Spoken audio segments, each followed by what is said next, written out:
Canada जैसे सुरक्षित माने जाने वाले देश में एक पंजाबी मूल की social media influencer Nancy Grewal की हत्या कर दी गई। वो महिला जो सोशल मीडिया पर बेबाक अंदाज में धार्मिक, राजनीतिक और सामाजिक मुद्दों पर तीखी टिप्पणियां करती थी, अचानक एक रात उस पर चाकू से हमला होता है और कुछ ही पलों में उसकी जिंदगी खत्म हो जाती है। लेकिन सबसे बड़ा सवाल ये है, क्या ये हत्या सिर्फ एक निजी रंजिश का नतीजा थी या इसके पीछे उसे चुप करवाने की कोई बड़ी साजिश छुपी हुई है? हाल ही में राधास्वामी सत्संग डेरा ब्यास के प्रमुख बाबा गुरिंदर सिंह ढिल्लों के प्रति चोर और पतंदर जैसे अपमानजनक शब्दों का प्रयोग कर पूर्व अकाली मंत्री बिक्रम सिंह मजीठिया को जेल में मिलने जाने पर चोर चोर से मुलाकात कहकर चोरों के चोर रिश्तेदार और बाबा ढिल्लों के अपने भांजों के साथ वित्तीय लेनदेन को लेकर जांच की मांग कर मजीठिया को चिट्टा, सुखबीर सिंह बादल को अमली और यहां तक कि जत्थेदार कुलदीप सिंह गरगज को गरगज इधर वज कहने वाली थी कनाडा में रहने वाली पंजाबी मूल की सोशल मीडिया इन्फ्लुएंसर और यूट्यूबर नैन्सी ग्रेवाल। ये पंजाब में मारी गई सोशल मीडिया इन्फ्लुएंसर और यूट्यूबर कमल भाभी की सनसनीखेज हत्या के बाद मीडिया में हाईलाइट होने वाला दूसरा मामला है। भले ही नैन्सी ग्रेवाल बहुत से लोगों की आलोचना और चरित्र पर प्रहार करने के लिए जानी जाती थीं, फिर भी ये कनाडा में हुई एक दिल दहला देने वाली घटना है। चाहे किसी का भी कत्ल हो, वो बेहद दुखद होता है। इस वीभत्स हत्या की जितनी निंदा की जाए वो कम है। इस घटना के बाद इलाके में दहशत का माहौल बन गया है। ये वारदात कनाडा के समय के अनुसार 3 मार्च 2026 मंगलवार की रात लगभग 9:30 बजे हुई। नैन्सी कनाडा के ओंटारियो प्रांत के विंडसर लासाल क्षेत्र में रहती थी। उसका कत्ल उसके अपने घर में नहीं हुआ, जैसा कि कुछ चैनल दावा कर रहे हैं कि नैन्सी का कत्ल उसके घर में हुआ, लेकिन ये गलत है। असल में ये घटना लासेल में हुई। नैन्सी पेशे से नर्स थी और वो अपने एक पेशेंट को चेक करने गई हुई थी। जब वो पेशेंट के घर से बाहर निकली, उसी समय उस पर चाकू से हमला किया गया। ये हमला पूरी तरह प्लानिंग के साथ किया गया लगता है। किसी को आमतौर पर यह पता नहीं होता कि वो कब और कहाँ होती है। पहले से ही उसकी रेकी की जा रही थी। जब हमला हुआ उस समय नैन्सी बिल्कुल अकेली थी। उसका पेशेंट एक 80 साल की बुजुर्ग महिला थी जो पैरालाइज्ड है। उस बुजुर्ग महिला ने खिड़की से देखा कि नैन्सी पर चाकुओं से हमला हो रहा है। उसने उसी समय पुलिस को जानकारी दी। नैन्सी पर चाकुओं से कई वार किए गए। पुलिस और पैरामेडिकल टीमों को वो गंभीर रूप से घायल अवस्था में मिली। उसे तुरंत अस्पताल ले जाया गया, लेकिन जख्मों की पीड़ा सहन न कर पाने के कारण उसने रास्ते में ही दम तोड़ दिया। नैन्सी ग्रेवाल एक ऐसी महिला थी जो पंजाबी डायस्पोरा में अपनी विवादित टिप्पणियों के कारण हमेशा चर्चा में रहती थी। उसकी हत्या ने कनाडा में रहने वाले पंजाबी समुदाय के भीतर कई सवाल खड़े कर दिए हैं। कनाडा, जिसे पहले सुरक्षित माना जाता था, आज लगातार हो रही हत्याओं के कारण उसकी सुरक्षा पर भी सवाल उठने लगे हैं। नैन्सी ग्रेवाल की हत्या का मामला इस समय काफी सुर्खियों में है। सबसे बड़ा सवाल यही उठ रहा है कि आखिर नैन्सी ग्रेवाल का कत्ल किसने किया और क्यों किया। नैन्सी ग्रेवाल कौन थी? नैन्सी मूल रूप से पंजाब के लुधियाना जिले के गांव नारंगवाल से संबंधित थी। कनाडा में वो पहले कैलगरी में रही और बाद में विंडसर आ गई। वो एक मशहूर यूट्यूबर और कुछ हद तक गायिका भी थी। वो सोशल मीडिया पर पंजाब के राजनीतिक, धार्मिक और सामाजिक मुद्दों पर बेबाक टिप्पणियां करने के लिए जानी जाती थी। निसंदेह नैन्सी ग्रेवाल ने अपनी बोलचाल से कई फ्रंट खोल रखे थे। वो एक ही समय में कई संवेदनशील मुद्दों पर बोलती थी, जिसके कारण उसके दुश्मनों की सूची काफी लंबी हो गई थी। हाल ही में नैन्सी ग्रेवाल के विवादों में राधास्वामी सत्संग डेरा ब्यास से जुड़ा एक बेहद चर्चित पहलू भी शामिल रहा है। उसने सोशल मीडिया पर डेरा ब्यास के प्रमुख बाबा गुरिंदर सिंह ढिल्लों, डेरा की कुछ नीतियों और प्रबंधकीय मामलों के खिलाफ काफी तीखी बयानबाजी की थी। नैन्सी ग्रेवाल अपनी वीडियो में डेरा के प्रबंधकों और डेरा के अंदरूनी कामकाज पर सवाल उठाती थी और दावा करती थी कि वो सच बोल रही है, जबकि डेरा के अनुयायियों संगत ने इसे धार्मिक भावनाओं को ठेस पहुंचाने वाला कदम माना था। जब उसने डेरा ब्यास के प्रमुख बाबा गुरिंदर सिंह ढिल्लों के बारे में वीडियो डाली तो उसे बड़े स्तर पर विरोध का सामना करना पड़ा, यहां तक कि धमकियां भी मिली। राधास्वामी संगत के बहुत से लोगों ने उसकी वीडियो के कमेंट्स में उसका विरोध किया। नैन्सी ने अपनी वीडियो में ये भी आरोप लगाया था कि उसे डेरा से जुड़े कुछ कट्टर समर्थकों से फोन पर और सोशल मीडिया के माध्यम से धमकियां मिल रही हैं। उसने कहा था कि उसे चुप करवाने की कोशिशें की जा रही हैं। ये भी चर्चा थी कि उसके कुछ बयानों के कारण उसके खिलाफ भारत में धार्मिक भावनाएं भड़काने के आरोप में शिकायतें भी दर्ज करवाई गई थीं। लेकिन नैन्सी ने हमेशा ये स्टैंड लिया कि वो किसी धर्म के खिलाफ नहीं, बल्कि सिस्टम के खिलाफ बोल रही है। कनाडा जैसे सुरक्षित माने जाने वाले देश में एक पंजाबी मूल की social media influencer Nancy Grewal की हत्या कर दी गई। वो महिला जो सोशल मीडिया पर बेबाक अंदाज में धार्मिक, राजनीतिक और सामाजिक मुद्दों पर तीखी टिप्पणियां करती थी, अचानक एक रात उस पर चाकू से हमला होता है और कुछ ही पलों में उसकी जिंदगी खत्म हो जाती है। लेकिन सबसे बड़ा सवाल ये है, क्या ये हत्या सिर्फ एक निजी रंजिश का नतीजा थी या इसके पीछे उसे चुप करवाने की कोई बड़ी साजिश छुपी हुई है? हाल ही में राधा स्वामी सत्संग, डेरा ब्यास के प्रमुख बाबा गुरिंदर सिंह ढिल्लों के प्रति चोर और पतंदर जैसे अपमानजनक शब्दों का प्रयोग कर पूर्व अकाली मंत्री बिक्रम सिंह मजीठिया को जेल में मिलने जाने पर चोर चोर से मुलाकात कहकर चोरों के चोर रिश्तेदार और बाबा ढिल्लों के अपने भांजों के साथ वित्तीय लेन देन को लेकर जांच की मांग कर मजीठिया को चिट्टा, सुखबीर सिंह बादल को अमली और यहां तक कि जत्थेदार कुलदीप सिंह गरगज को गरगज इधर वज कहने वाली थी कनाडा में रहने वाली पंजाबी मूल की सोशल मीडिया इन्फ्लुएंसर और यूट्यूबर नैन्सी ग्रेवाल। ये पंजाब में मारी गई सोशल मीडिया इन्फ्लुएंसर और यूट्यूबर कमल भाभी की सनसनीखेज हत्या के बाद मीडिया में हाईलाइट होने वाला दूसरा मामला है। भले ही नैन्सी ग्रेवाल बहुत से लोगों की आलोचना और चरित्र पर प्रहार करने के लिए जानी जाती थीं, फिर भी ये कनाडा में हुई एक दिल दहला देने वाली घटना है। चाहे किसी का भी कत्ल हो, वो बेहद दुखद होता है। इस वीभत्स हत्या की जितनी निंदा की जाए वो कम है। इस घटना के बाद इलाके में दहशत का माहौल बन गया है। ये वारदात कनाडा के समय के अनुसार 3 मार्च 2026 मंगलवार की रात लगभग 9:30 बजे हुई। नैन्सी कनाडा के ओंटारियो प्रांत के विंडसर, लासाल क्षेत्र में रहती थी। उसका कत्ल उसके अपने घर में नहीं हुआ, जैसा कि कुछ चैनल दावा कर रहे हैं कि नैन्सी का कत्ल उसके घर में हुआ, लेकिन ये गलत है। असल में ये घटना लासेल में हुई। नैन्सी पेशे से नर्स थी और वो अपने एक पेशेंट को चेक करने गई हुई थी। जब वो पेशेंट के घर से बाहर निकली, उसी समय उस पर चाकू से हमला किया गया। ये हमला पूरी तरह प्लानिंग के साथ किया गया लगता है। किसी को आमतौर पर यह पता नहीं होता कि वो कब और कहाँ होती है। पहले से ही उसकी रेकी की जा रही थी। जब हमला हुआ उस समय नैन्सी बिल्कुल अकेली थी। उसका पेशेंट एक 80 साल की बुजुर्ग महिला थी जो पैरालाइज्ड है। उस बुजुर्ग महिला ने खिड़की से देखा कि नैन्सी पर चाकुओं से हमला हो रहा है। उसने उसी समय पुलिस को जानकारी दी। नैन्सी पर चाकुओं से कई वार किए गए। पुलिस और पैरामेडिकल टीमों को वो गंभीर रूप से घायल अवस्था में मिली। उसे तुरंत अस्पताल ले जाया गया, लेकिन जख्मों की पीड़ा सहन न कर पाने के कारण उसने रास्ते में ही दम तोड़ दिया। नैन्सी ग्रेवाल एक ऐसी महिला थी जो पंजाबी डायस्पोरा में अपनी विवादित टिप्पणियों के कारण हमेशा चर्चा में रहती थी। उसकी हत्या ने कनाडा में रहने वाले पंजाबी समुदाय के भीतर कई सवाल खड़े कर दिए हैं। कनाडा, जिसे पहले सुरक्षित माना जाता था, आज लगातार हो रही हत्याओं के कारण उसकी सुरक्षा पर भी सवाल उठने लगे हैं। नैन्सी ग्रेवाल की हत्या का मामला इस समय काफी सुर्खियों में है।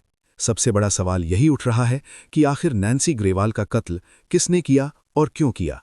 नैन्सी ग्रेवाल कौन थी? नैन्सी मूल रूप से पंजाब के लुधियाना जिले के गांव नारंगवाल से संबंधित थी। कनाडा में वो पहले कैलगरी में रही और बाद में विंडसर आ गई। वो एक मशहूर यूट्यूबर और कुछ हद तक गायिका भी थी। वो सोशल मीडिया पर पंजाब के राजनीतिक, धार्मिक और सामाजिक मुद्दों पर बेबाक टिप्पणियां करने के लिए जानी जाती थी। निसंदेह नैन्सी ग्रेवाल ने अपनी बोलचाल से कई फ्रंट खोल रखे थे। वो एक ही समय में कई संवेदनशील मुद्दों पर बोलती थी, जिसके कारण उसके दुश्मनों की सूची काफी लंबी हो गई थी। हाल ही में नैन्सी ग्रेवाल के विवादों में राधा स्वामी सत्संग, डेरा ब्यास से जुड़ा एक बेहद चर्चित पहलू भी शामिल रहा है। उसने सोशल मीडिया पर डेरा ब्यास के प्रमुख बाबा गुरिंदर सिंह ढिल्लों, डेरा की कुछ नीतियों और प्रबंधकीय मामलों के खिलाफ काफी तीखी बयानबाजी की थी।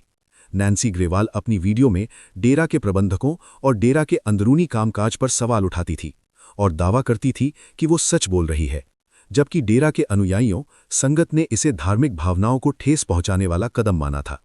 जब उसने डेरा ब्यास के प्रमुख बाबा गुरिंदर सिंह ढिल्लों के बारे में वीडियो डाली तो उसे बड़े स्तर पर विरोध का सामना करना पड़ा, यहां तक कि धमकियां भी मिली। राधा स्वामी संगत के बहुत से लोगों ने उसकी वीडियो के कमेंट्स में उसका विरोध किया। नैन्सी ने अपनी वीडियो में ये भी आरोप लगाया था कि उसे डेरा से जुड़े कुछ कट्टर समर्थकों से फोन पर और सोशल मीडिया के माध्यम से धमकियां मिल रही हैं। उसने कहा था कि उसे चुप करवाने की कोशिशें की जा रही हैं। ये भी चर्चा थी कि उसके कुछ बयानों के कारण उसके खिलाफ भारत में धार्मिक भावनाएं भड़काने के आरोप में शिकायतें भी दर्ज करवाई गई थीं। लेकिन नैन्सी ने हमेशा ये स्टैंड लिया कि वो किसी धर्म के खिलाफ नहीं, बल्कि सिस्टम के खिलाफ बोल रही है। नैन्सी ग्रेवाल की पृष्ठभूमि और पुराने विवादों के बारे में जानकारी काफ़ी उलझी हुई है, क्योंकि वो सोशल मीडिया पर अपने बेबाक और अक्सर विवादित विचारों के लिए जानी जाती थीं। पंजाब के मुख्यमंत्री भगवंत मान के प्रति नरम सुर, पर खालिस्तानी गुरपतवंत सिंह पन्नू के साथ हर समय अड्डा लगाए रखती थीं और अक्सर खालिस्तान के मुद्दे पर अपनी राय रखती थीं और कई बार बहुत तीखी भाषा इस्तेमाल करती थीं। कनाडा में सक्रिय खालिस्तान समर्थकों और अलगाववादी संगठनों की कड़ी आलोचक थीं। वो दावा करती थीं कि उसे कई बार जान से मारने की धमकियां मिली हैं। उसका कहना था कि वो के गैंग यानी कि खालिस्तान समर्थकों के निशाने पर है, क्योंकि वो भारत के पक्ष में और अलगाववाद के विरोध में बोलती थी। उसकी बोलने की शैली काफ़ी आक्रामक होने के कारण सोशल मीडिया पर उसका विरोध भी काफ़ी होता था। वो अक्सर जस्टिन ट्रूडो की सरकार और जगमीत सिंह एनडीपी नेता की नीतियों की भी आलोचना करती थीं। वो खालिस्तान समर्थकों, अमृतपाल सिंह और अन्य अलगाववादी विचारधारा वाले लोगों की खुलकर आलोचना करने से भी नहीं टलती थी, जिस कारण वो कई बार विवादों में भी रही। उसने कई बार सोशल मीडिया पर अमृतपाल सिंह और अन्य नेताओं के खिलाफ वीडियो डाले थे। उसकी टिप्पणियों में उसने श्री अकाल तख्त साहिब के जत्थेदार के पहनावे और व्यवहार के बारे में भी विवादित टिप्पणियां की थीं। सियासी मैदान में भी उसने कई नेताओं के बारे में टिप्पणियां की। इनमें सुखबीर सिंह बादल, कैप्टन अमरिंदर सिंह और राजा वड़िंग जैसे कई राजनैतिक चेहरे उसके निशाने पर थे। बिक्रम सिंह मजीठिया से लेकर उसने कई लोगों के बारे में गंभीर आरोप भी लगाए थे। अब जब उसका कत्ल हुआ है तो सोशल मीडिया पर लोग उसके पुराने विवादों को फिर से खंगाल रहे हैं। कुछ लोगों का मानना है कि उसकी वीडियो के कारण पैदा हुई दुश्मनी, चाहे वो खालिस्तानी मुद्दा हो या डेरा ब्यास या अन्य, इस कत्ल का कारण हो सकती है। हालांकि पुलिस की शुरुआती जांच अभी भी उसके निजी जीवन और उसके पति के इर्द गिर्द घूम रही है। पुलिस ने इस मामले में नैन्सी के पति को हिरासत में लिया है। शुरुआती जांच में इसे घरेलू हिंसा का मामला माना जा रहा है। लसाल पुलिस ने इसे एक इकलौती घटना यानी आइसोलेटेड इंसिडेंट बताया है, जिसका मतलब है कि आम जनता को कोई खतरा नहीं है। पुलिस अभी भी इलाके की सीसीटीवी फुटेज और अन्य सबूत इकट्ठे कर रही है।